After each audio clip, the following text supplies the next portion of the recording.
嘿，我是静香，一个省钱，两个持平，三个赚钱，四个发大财。言归正传，这期我要与你们分享在加拿大生孩子到底有什么福利，产假津贴怎么算，加拿大产检的不同之处，以及揭秘加拿大华人的生育生态圈。你认为只要是加拿大永久居民或者公民身份，生孩子就无条件领取生育津贴吗？你会不会以为在加拿大做所有的产前检查都是免费的？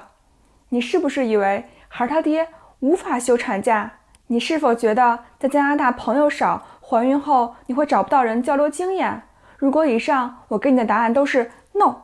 你是否会大吃一惊呢？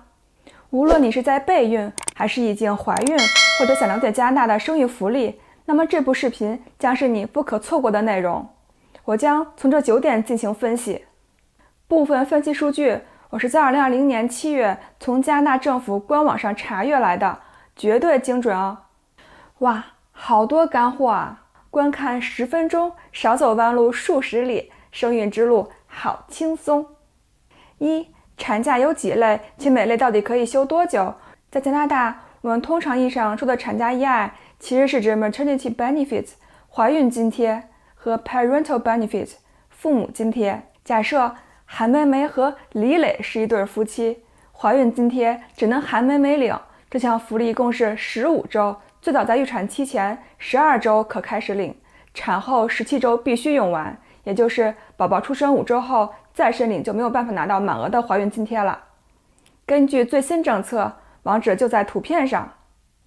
怀孕津贴每周平均可以拿到以往工资的 55%， 最多不超过573加币一周。而父母津贴是韩梅梅和李磊都可以申领的福利。如果韩梅梅的工作时间不符合申请，或者是韩梅梅没有工作，那么符合要求的李磊则可以申请。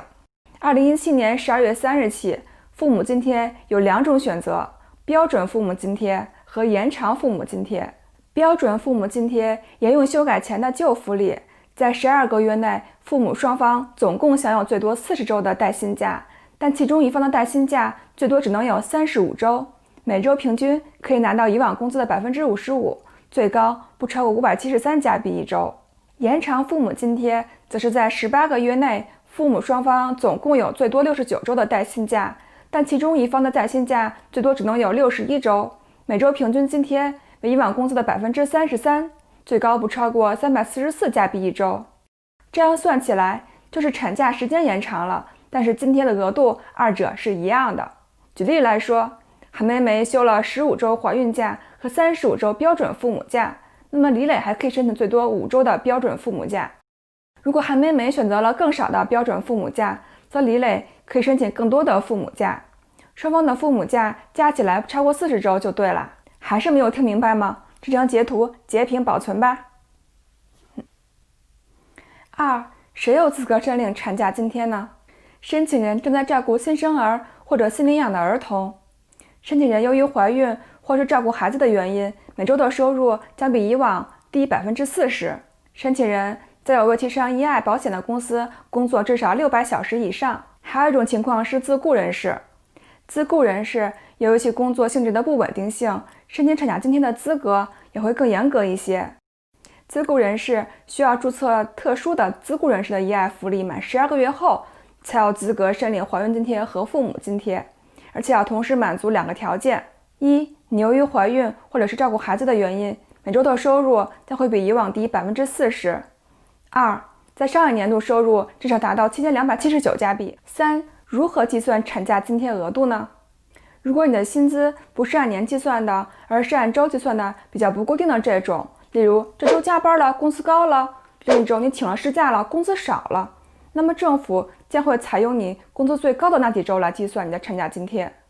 用来计算的周数是根据你的住所所在地的城市失业率来决定的。4. 申请资料。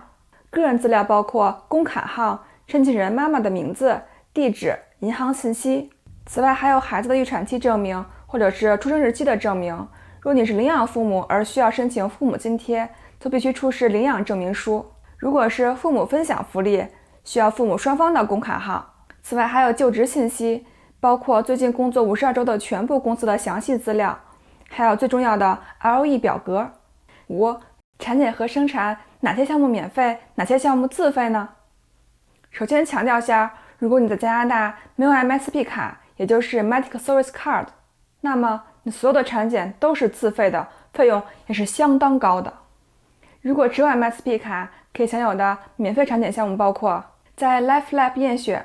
如果你注册了 LifeLab 的电子账户 eHealth， 自己就可以及时在网上查询验血结果了。此外，免费项目还包括做 B 超、做糖筛、做糖耐、B型链球检测，每次去产科医生的诊所的产检费。在医院生孩子的费用包括手术费用和住院费，顺产和剖腹产都免费。以下项目不免费哦。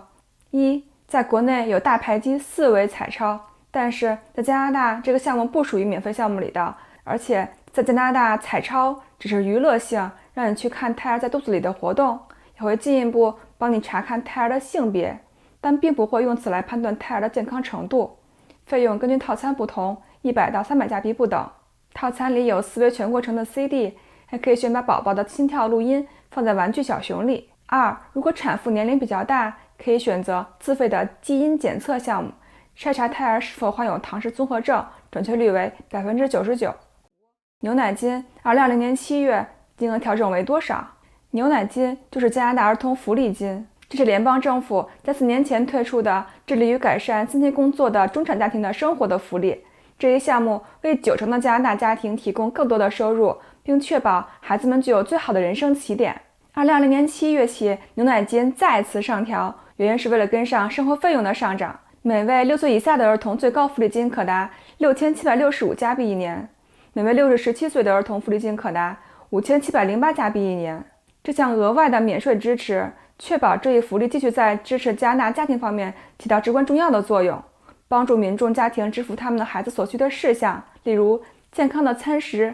衣服以及家庭亲子活动等。举例来说，育有2个孩子，年龄在6岁以下，收入为3万加币的家庭将获得13530加币一年的儿童福利金，这比去年增加了252加币，比2015年增加了3080加币。怪不得有人说在加拿大生孩子，1个省钱，2个持平，3个赚钱，4个发大财。温馨提示，牛奶金是以上年度的报税额度来核算的，所以一定要在规定的期限内完成报税，才能保证在最新的一个自然年度的7月准时收到。7，中国和加拿大产检哪里不同？1，在中国，产科医生是不会告诉你胎儿的性别的。在加拿大做 B 超的时候，医生就会问你是否想知道宝宝的性别，如果你同意，医生就会直接告诉你。如果你想在生产的时候来个惊喜，那么医生就不告诉你啦。如果你想进一步确认宝宝的性别，还可以在胎儿大一些的时候自费做4维彩超，准确度更高哦。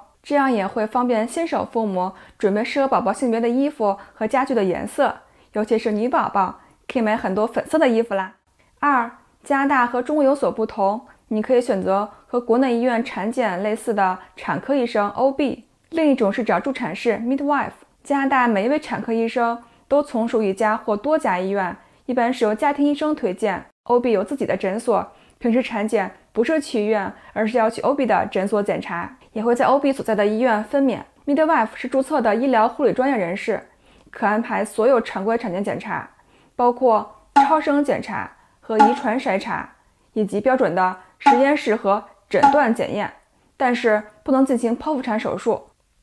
助产士适合健康并且低危险的孕妇，服务周期从怀孕的早期、待产、生产以及产后6周内产妇和新生儿的初级护理。我有个朋友就是选择了 Midwife，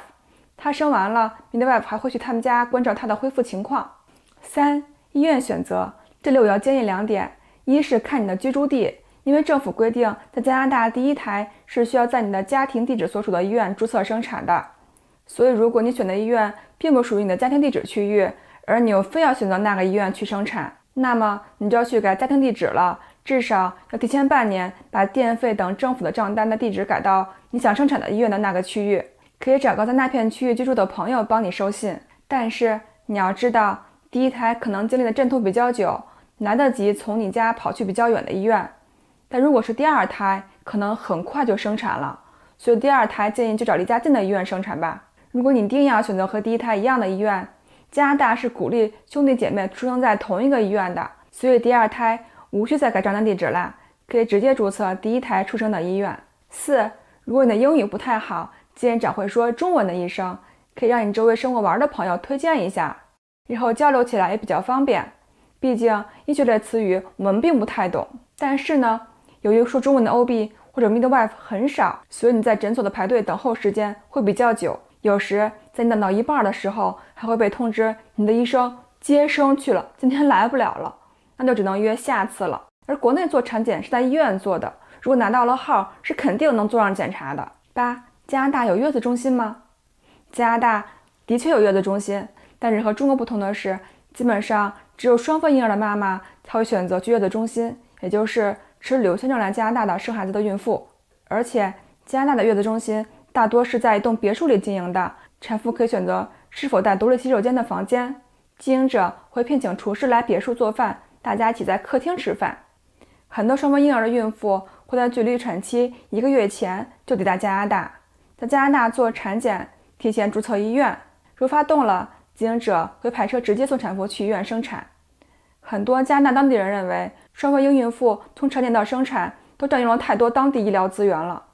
具有当地身份的人或者是留学生，是极少有人会选择去月子中心的，都会选择在家里坐月子。在家里坐月子呢，可以聘请月嫂，分住家和不住家的，费用肯定是住家的更贵，大概5000加币到8000加币一个月。